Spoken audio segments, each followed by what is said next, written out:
যদি জীবনে কখনো কামব্যাক দিতে হয় তাহলে ওসমান ডেম্বেলের মতো করে দেওয়া উচিত। মাত্র কয়েক বছর আগেও যে প্লেয়ারকে ফ্লপ বলে পুরো পৃথিবীর মানুষ ট্রোল করতো, আজ সে বিশ্বের সেরা ফুটবলারদের একজন। 2017 সালে বার্সেলোনা তাদের ক্লাব ইতিহাসে সর্বোচ্চ ট্রান্সফার ফি খরচ করে ওসমান ডেম্বেলেকে দলে ভেড়ায়। নেইমারের শূন্যস্থান পূরণ করার দায়িত্ব তুলে দেওয়া হয় তার কাঁধে। কিন্তু বার্সেলোনাতে তার শুরুটা এতটাই বাজে ছিল যে সবাই তাকে নিয়ে ট্রোল করতে শুরু করে। তবে সেটি ছিল কেবল শুরু। বার্সেলোনাতে যোগ দেওয়ার পর একের পর এক ইনজুরি তার কেরিয়ারকে ধ্বংসের দিকে ঠেলে দিতে শুরু করে। যখনই মনে হতো তিনি ছন্দে ফিরেছেন, তখনই নতুন কোনো চোট তাকে মাঠের বাইরে পাঠিয়ে দিত।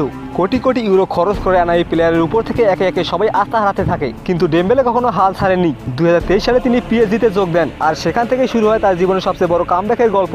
নতুন ক্লাব, নতুন পরিবেশ, নতুন আত্মবিশ্বাস। ধীরে ধীরে তিনি আবারও বিশ্বকে মনে করিয়ে দিতে থাকেন কেন তাকে একসময় বিশ্বের সবচেয়ে প্রতিভাবান ফুটবলারদের একজন বলা হতো। বর্তমানে তিনি পিএসজির হয়ে নতুন করে ইতিহাস তৈরি করেছেন। পিএসজির হয়ে টানা 2 বার চ্যাম্পিয়ন্স লিগ জয় করে তিনি নিজের যোগ্যতা প্রমাণ করেছেন।